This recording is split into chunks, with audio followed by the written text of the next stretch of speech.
Ayan po. Good morning po sa lahat mga lodi. Ito po yung bagong tirahan po namin sa ngayon. Dito po kami samantalang tumira, tutulog kasi bago lang po kaming nabahaan mga lodi. Saka hindi pa kami nakatayo ng bahay. Nasisira kasi yung bahay namin sa baha. Ito yung tulugan muna namin samantala. Dati po itong litsonan ng baboy na hindi na nagamit.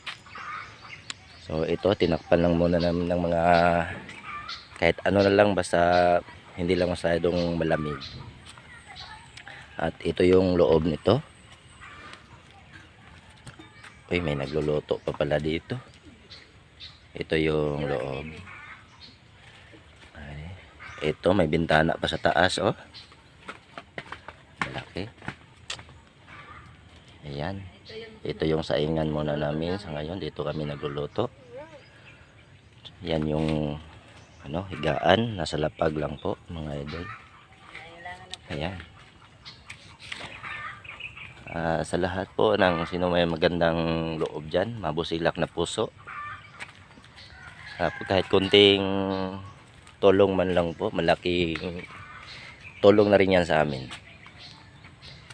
Yan. Nasira kasi yung bahay namin sa baha mga lodi. Dito sa Davao del Norte, Tagum City.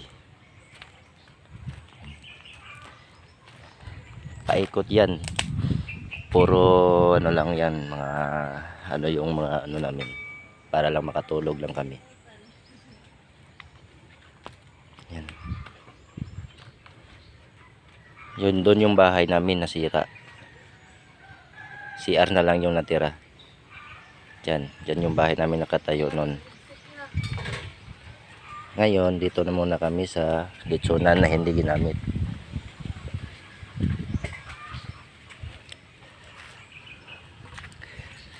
Kahit kunting tulong lang po, mga lods. Maraming salamat and God bless po sa lahat po and God's will. Thank you.